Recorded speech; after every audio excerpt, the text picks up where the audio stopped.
I'm not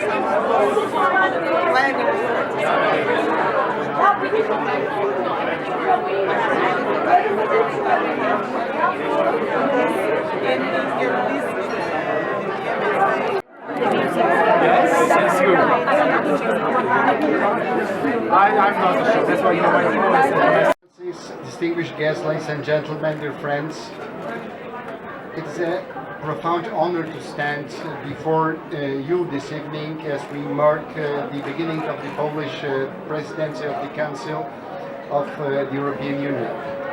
Europe is grappling with the consequences of Russia's third year of armed aggression against Ukraine and the need to strengthen its own defense capacity.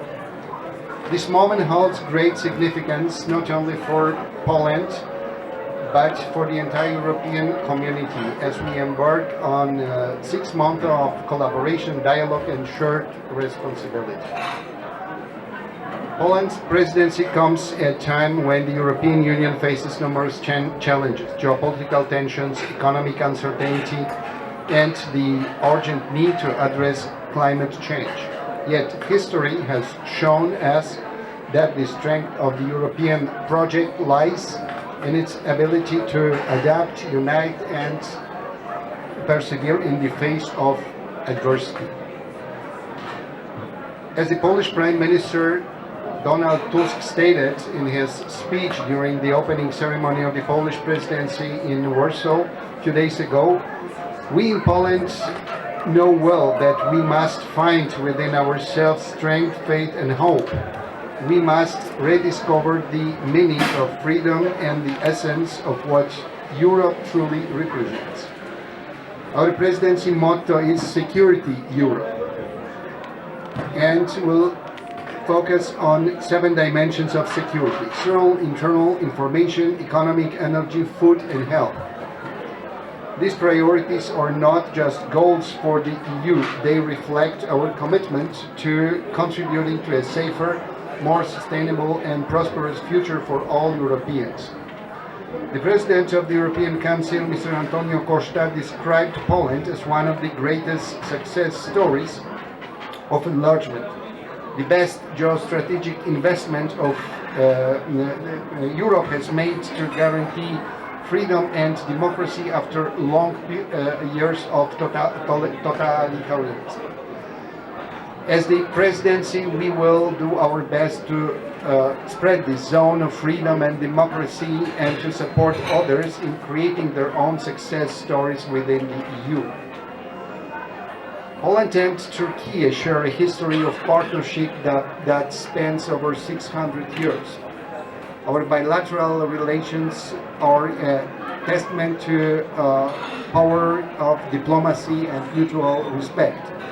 Therefore, the Polish presidency will also maintain a constructive dialogue with Turkey, taking into account its status as a candidate country, and in line with the European Council conclusions. We do hope that during our presidency we'll be able to strengthen even more the ties between the European Union and Turkey.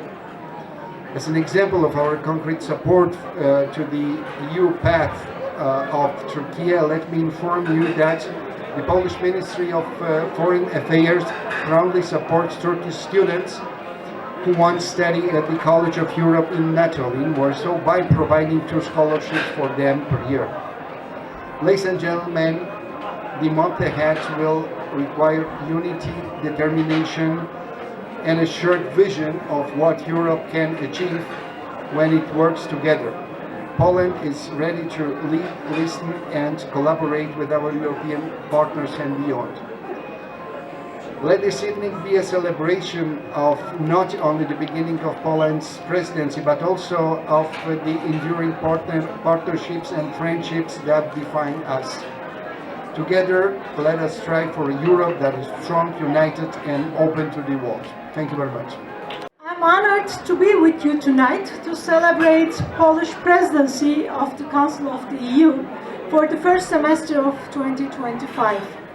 I would like to congratulate Ambassador Lang for this inspiring opening ceremony, and I would like to thank you, Poland, for their support to Turkey-EU relations. This is the second time that Poland holds the EU presidency, and I am confident that the 6 months will be constructive not only in terms of the European Union, in terms of the future of the European Union, but also in terms of Turkey-EU relations. As Ambassador also underlined, the Polish presidency comes at a time when Europe faces many internal and external challenges. However, as also, again, he underlined, European integration has evolved not as a straight line. On the contrary, it's often in the most difficult moments that the greatest achievements have been made. Therefore, I strongly believe that Polish presidency, with the new compositions of the EU institutions, could be another turning point for European integration. Indeed, this very creative presidency logo gives us the clue what we need in our continent. Yes, we need solidarity. In these unpredictable times, we need more solidarity in our continent.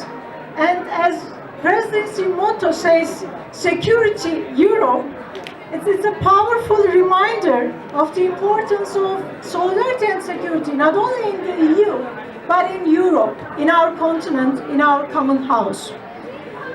Unfortunately, Europe's security environment has undergone radical transformation in recent years. First, the Russian aggression against Ukraine, then the war in Gaza, and now the collapse of the regime in Syria have fundamentally changed the geopolitics of European neighborhood, both in the East and in the South.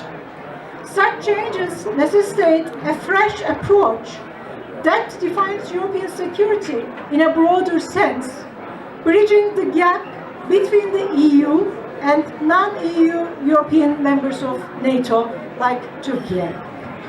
As it's clearly stated in the presidency program as well, a stronger EU in terms of security can only be achieved through close and effective cooperation with key European partners. And Turkey is the most important partner of the EU in this new security environment. Not only as a member of NATO for more than 7 decades, but also having the second largest army of NATO, having critical geostrategic location, proactive role in the neighborhood, an extensive military experience, and highly advanced defense industry, Turkey presents undeniable opportunities and contributions for the EU's security.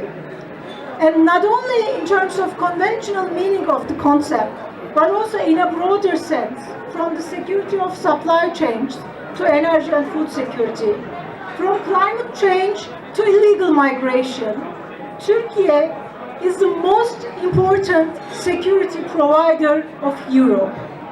Therefore, today, a robust and institutionalized relationship between Turkey and the EU is more important than ever. In that sense, last year was promising, especially my minister's participation to the Gimnik meeting and President von der Leyen's visit to Ankara was a good opportunity for re-engagement to understand each other's priorities. We expect that this positive momentum will continue during the Polish presidency, and all dialogue mechanisms between Turkey and the EU will be opened.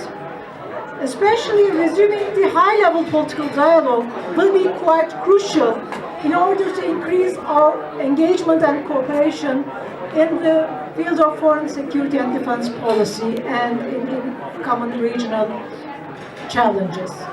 Before concluding, I would like to also underline that European security and EU enlargement are two sides of the same coin. Poland is definitely a great success story of enlargement policy. The transformative power of the enlargement policy can be seen in Poland with its strengthened democratic institutions, economic growth, and its contribution to regional stability.